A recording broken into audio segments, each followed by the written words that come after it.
This contract read, I, James PJ Locke, will make any necessary sacrifices of complete my goal of making to the NFL. I had to be about 14 years old when that happened. Ever since then, like, all the hard work, everything that my focal point was geared towards that goal. Hello, everybody, and welcome to the Beaumont Beat video podcast, where we move with the heartbeat of the city. I'm your host, Tracy Kennick, and today we're talking with a local celebrity. Beaumont's own PJ Locke is in the house. From starting at Central High School to now entering his 8th season with the NFL, he's accomplished what most athletes only dream of accomplishing. But this weekend, his focus is back here in Beaumont for his annual free youth football camp. We're going to talk about why giving back matters to him, what campers can expect, and how Beaumont helped shape the person and the player he is today. But first, a couple of quick announcements for you. Our free movies in the park are back. Tonight, head over to Rogers Park for Jurassic World Rebirth. Then on July 10th, it's How to Train Your Dragon at Charlton Pollard Park. All movies start at dusk and continue throughout the summer at different city parks. Then on Saturday, celebrate America's 250th anniversary with an unforgettable evening at the historic Jefferson Theater. Join us for the Star-Spangled Spectacular, a night of patriotic music, sing-alongs, and a special showing of the silent film The General with live organ accompaniment. The show starts at 7 and tickets are just $10. And now let's get to today's conversation with our hometown hero, PJ Locke. Thanks so much for joining me. Oh my God, thank you so much for having me. We appreciate you being here. This is a big deal for Beaumont. Yeah, it was a big deal for me. 7 seasons with the Denver Broncos, now back in Texas, just signed with the Dallas Cowboys. Tell us how that felt. I would say it's bittersweet. It's super bittersweet. Being in Denver for 7 years, you don't realize how much of the relationships that you leave behind, like all the friendships, all the things we do on a daily basis, those type of things. We bought our first house there, me and my wife. And but on the sweeter side of that, I'm coming back home, coming back to Texas. My wife is from Fort Worth. Okay. I'm 5 hours from Beaumont. You know, it's just like I said, just drove up here. So yeah, I'm super excited. I'm super excited to play for the American team. And your family's probably real excited to have you back in Texas. Of course. You don't have to take a flight anymore. They can just drive up. So, of course. What are you most looking forward to this season? I think putting on that star. Putting the star on my helmet. And also, I feel like from a strategic standpoint, I think Dallas is just a defense away from being able to go to the Super Bowl. And I feel like I'm a part of that now. So I'm excited for that. Super Bowl, imagine that. Playing in the Super Bowl. That's what you call the ultimate stress test right there. Being able to perform well in the Super Bowl. Like, yes, 100%. Get that ring on your finger. 100%. Well, the Knicks just won the NBA championship, and they haven't been in a long time. So, hey, I feel like that gives Cowboy fans hope. Yeah, so, absolutely. Yeah, just keep hope alive. We're cheering you on. Okay, let's go back to the beginning. When did you first realize that football could be more than just a game for you? That it could actually be your profession? I actually made a contract when I was like 14 years old. And this contract read, I, James PJ Locke, will make any necessary sacrifices of complete my goal of making to the NFL. And I actually have this contract. It's on my social media and everything. And I signed it. My dad signed it. And I had to be about 14 years old when that happened. And ever since then, like, all the hard work, everything that my focal point was geared towards that goal. And I took it seriously. I didn't do much partying. I was working out before school started in high school. I worked out during the actual athletic period. Then I worked out after school. So any type of competitive edge I can get, I did it. And I sacrificed a lot of time with friends and stuff like that. But, in the long run, it's like I made my goal, I guess. Yeah. And I've heard that from other athletes, like professional athletes, like putting in the reps, putting in that time when everybody else is out playing and enjoying a weekend and you're in the gym, that sets you apart. Yeah, 100%. 100%. You just got to realize, like, it's a bunch of kids that want to make the NFL, just all over the world. We're not just talking about in the U.S., but we're talking about the whole world. And how can you separate yourself? Talking about that, so 1 out of every 5,000 high school football players are the ones that actually make it to the NFL. 1 in 5,000. What do you think? Was it just your mindset? Was your family? You talked about the discipline, but how do you get to that point? Yeah, it's tough. It's a combination of a bunch of different things. That's why they always say, man, you gotta really have the total package to even just make it to college, playing a big D1 situation. But and your parents are both athletes. Did they kind of help instill that because they 100%. My dad and my mom like really, really instilled that in me early on, and it was just like this hard work pays off type of mentality. Funny story is like I was like a real gamer when I was younger before this new gaming stuff kind of took along. Okay. I was a real gamer, and I used to stay up all night playing games. So I remember one night I stayed up. My dad like woke up to go to work, and I was like in the room playing. He walked in and like let me have it. He was like, "Don't you got a goal on the wall?" And he was just like, "If you gonna sit here and play the game all night, you better be able to get your workout in as well. So you gotta basically pay the price. Right. You know, be tired, you get through your workout, and don't BS your workout either." So from that point on, I took that mindset. Like if I, like when I was in college, obviously we had some nights that were late, and I always made sure I got up the next morning, worked out. That situation pops in my head every single time. Like if I have a long night or anything like that. So it's just basically just prioritizing yourself the correct way. Love it. Good parenting, I'd say. 100%. Yeah. Okay, so a lot of people, they see the success. You made it to the NFL, but they don't see the times when, like, you went to UT, graduated, went undrafted for a season. Talk how you pushed through that and still kept your eye on the prize. I would tell you, like, draft day, kids dream of draft day, like getting your name called, and obviously that didn't happen for me, and like that was like one of the worst days of my life. There's a whole situation behind that with my agent, past agent. When I got the opportunity to play with Pittsburgh, I got there, I was playing really well, then I got caught by like the political side of the business. Then I got cut. I was at home for like 4 months. I was actually formulating a plan to try to figure out, like, okay, how can I get some money and also be able to take care of my business with working out just in case a football team called me. And I was actually getting ready to go to work with my dad. My dad is a home builder, and that was an opportunity. I was going to go to work with him and shadow him, and then after I finished that, I would go get my workout in. And I was on my way home. This is probably like month 4 of not being with a team. So funds are running low. On the way home to formulate to execute this plan, and I get a call from my agent. He was like, "Hey, the Broncos want to sign you to practice squad." And from that point on, I was with the Broncos ever since for 7 years. And that whole period of time, like it was super, super rough. That's when I came up with this meal plan to eat, get my body right. But it taught me a lot about myself, because it was days where you felt encouraged, and it was days where it was no hope. It was just, they started blending together a little bit, and it was rough. But I had my support system, I had my wife, had my parents. Like, they just kept me going. And I guess I seen the light at some point. And yeah, that taught me a lot, man, just to be consistent in tough times. That's fantastic. What was it like when you got that call and you step on the field in the first NFL game, realizing that you had kind of almost lost sight of that dream? Yeah. Talk about that moment. Yeah, I felt like it was a huge weight lifted off my shoulders. I always knew that I would play in the NFL, but I didn't know what my path looked like.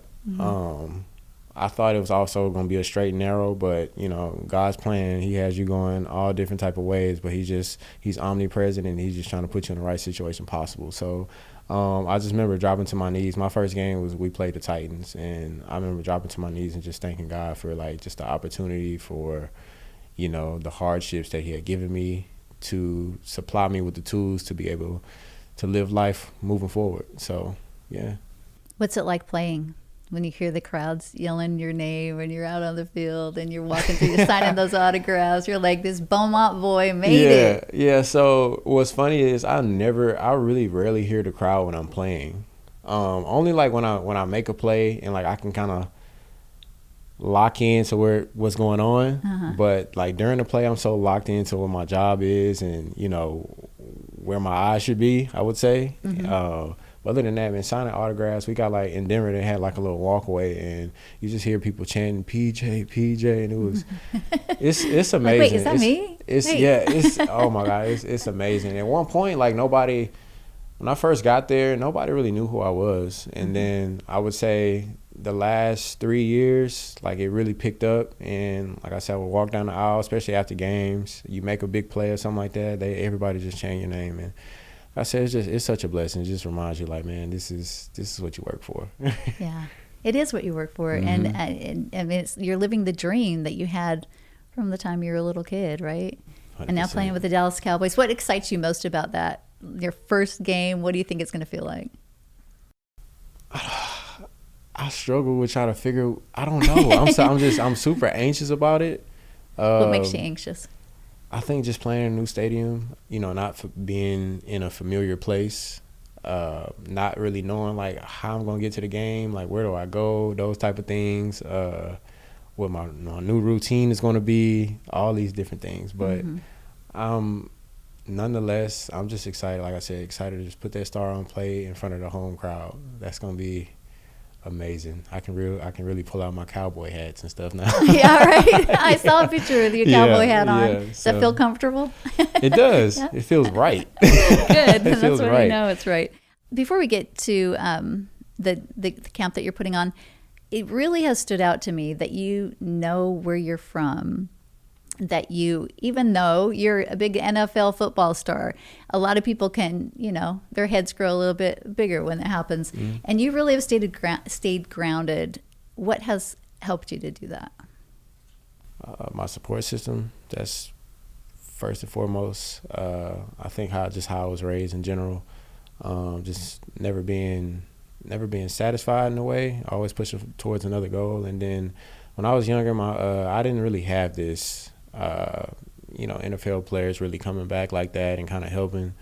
And I remember my parents always saying like, hey man, when you make it, we just want you to do one thing. Like, we don't care about the money or anything like that. We just want you to come back and give these kids some hope, some encouragement. You know, when they see a person that is surface level, they can touch you, reach out to you, talk to you, it says something different. Like it gives them a new type of hope. And that's something like I kept near my heart every single time. So yeah, this will be the 4th annual camp coming up.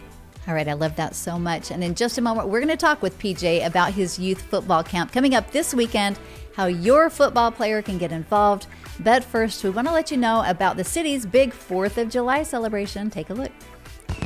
Celebrate America's 250th at the biggest 4th of July celebration in town. Join the city of Beaumont at the lake at the Downtown Event Center for an evening of live music, food trucks, and the largest fireworks show in Southeast Texas.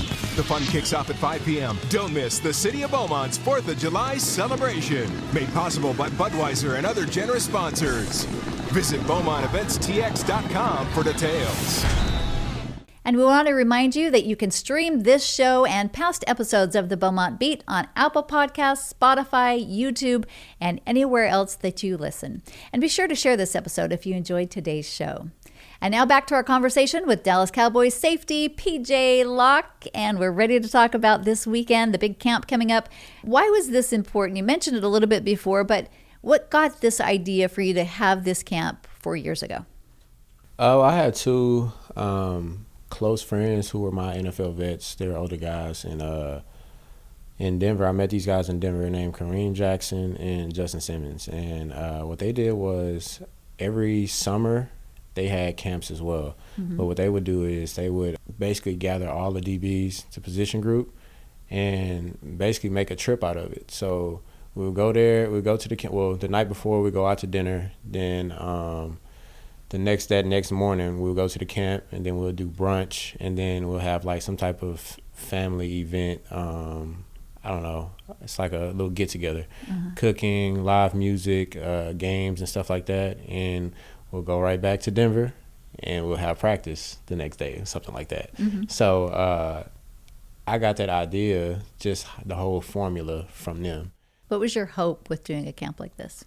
So my hope was always just to reach one kid, at least one kid, somebody that's kind of like right on the fence of having that hope, maybe not having it, and me being there, just showing face, talking to the kids, interacting with the kids, working out with them. I'm gonna put my cleats on and work out with them during the camp, and just kind of show them how it's done a little bit. You know, I know they're gonna be talking trash and stuff, but at the same time, but like just show them how it's done. But just, I feel like me being there, just helps them see the vision a little bit more clear. Oh, for sure. Yeah. Okay, so tell us how the camp goes. It's going to be this Saturday at Right. Doggett Family Stadium. And what can people expect? What can the youth expect? And is there a certain age group? So the age groups right now is from 3rd to 12th grade, but I won't miss the opportunity to turn down to work out any kids, any age at this point. I'm not sure how many kids are going to be. I know the registration cut off like 2 weeks ago at 250 kids. So anybody who else wants to come that didn't have the opportunity to register, they can walk up. I would prefer them to be there like around 8:15, 8:30 to register, but I don't guarantee that they will get shirts and shorts. That's the only thing. But like I said, you can go out there and work out in the black tee, and I will not care. Muscle shirt, whatever you want to call it, I will not care. You can still enter the camp.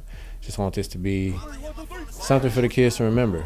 And one thing I want these kids to leave is saying like, oh my God, I just worked out just like PJ Locke, because some of the drills that we're going to do is the drills I use to get myself prepared for the season. So we're not just throwing drills out there just for them to do it, just for them to run around. These so are this NFL drills. These are NFL drills. That's amazing. NFL drills. Now, the challenge with that is like I won't be able to really sit there and detail every step that they take because there's so many kids and it's only me. But I'll do my best to try to work around and, you know, give them enough detail to where they can take it home with them and continue to practice with it. So. And talk about taking it home. It's not just the instruction, but they're going to get some swag, a little bit of swag to take home. Yeah. T-shirts and So shout out to the Cowboys. They provided them with some swag bags. So that'll be one of the big ones. And also we'll do some competition stuff that they can win some prizes. And then thinking about adding a raffle at the end for everybody. So it's in the works. We're still trying to maneuver through the logistics, but that's one to keep in mind. All right. And besides the drills, how about any life lessons? Do you hope to instill any of those with these athletes? My biggest thing is like trying to have a session where we're doing like 6 stations, and like one of the stations will be like them kind of like taking a breather and just asking me questions. And then I also always do that at the end, like, hey, you got any questions? And a lot of kids ask me like, hey, who's the hardest receiver you guarded? That one of those things. I'll be like, whoa, like some real questions, like, you know, how did I make it here? Like, what did it take? Those type of things. So yeah. Okay, and you mentioned the camp is officially full, but they can walk up. For any of the parents that are listening, talk us through the time and exactly what they need to do when they pull up and what the kids are going to go through. They're like, I don't know if it's really for my athlete. Just kind of walk us through the day, how you see it going. Okay, so the camp will start at 9 a.m. I want to be as punctual as possible, but I know stuff happens. You know, people roll in late, but anything. But if you are a walk-up, I would prefer you to be there like 8:15, just kind of waiting for everybody to set up. There's the people that are helping me kind of run the camp. It's called Band Fam Organization. They've been helping me for the last 4 years. And normally they will have a table where you walk up to and they'll mark your name off and give you your camp gear. And then the kids will go take the camp gear and go just sit in the stadium. I'm gonna go sit in the stands. And around that time when everybody's kind of finished registering and getting their gear and everything, we'll kind of do like a camp introduction. I'll say a few words, pray, and then we'll get them from the stands and onto the field. We'll warm up. We'll get into the 6 stations, and then we'll get into competition drills. Then we'll announce the winners of the competition drills. And then we'll probably we'll bring everybody up, say a few words to them, and they'll ask their questions, whatever. And then at the end, we'll break camp, and then I'll have snow cones waiting on the kids. Okay. They'll get the swag bags, and then also they'll have an opportunity for me to get some autographs. Fantastic. Yeah. Wow. And this is all free from 9 to 12. Yeah, I will try my best to get them off the field earlier than 12. They're not going to want to leave, though. You know they're not going to want to leave. It'll be hot, so Maybe they'll want to I'll try my best. I know how it gets. So now, just talking with you seem like a man of faith. Do you think that helped you to get where you're going? And will that be something that's part of what you're trying to convey? Oh, 100%. 100%. My favorite verse is Hebrews 11:1. Faith is what makes real the things we can't see. So Hebrews always talks about faith. So that's one thing I'm going to hone in on. And it's like you never know. Stuff again, it's a lot of uncertainty that goes on with the path of making it to the NFL and also being in the NFL. You sign certain amount of deals that's not guaranteed, and the political side of things, it might not fit how it's supposed to, but God always finds a way to put you where you're supposed to be. So I try to take peace in knowing that that's the situation. I love that. Yeah. Well, as we mentioned, I think every kid that steps on a football field at some point has dreamt of at least playing college football, if not the NFL, right? So for anybody that's listening to you right now who's like, man, I'd love to be where he is, what would be your best piece of advice that you would give to a young athlete? I would say one thing, hard work pays off. You have to do things when nobody's looking. You have to be able to put in the extra work because, like I said, it's a bunch of kids around the world that's trying to make it to the NFL. So how do you separate yourself while you're, out partying? I hate to say it, nowadays these kids they're exposed to a lot more things. So while you're out doing all this extra things, there's somebody out there working towards that goal, and they're getting ahead of you.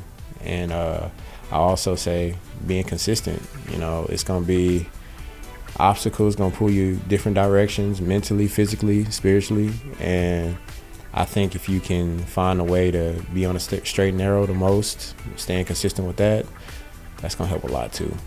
Okay, thanks so much for being here, and especially thank you for giving back to Beaumont. Remembering your roots, coming back and doing this camp shows really where your heart is. We love that.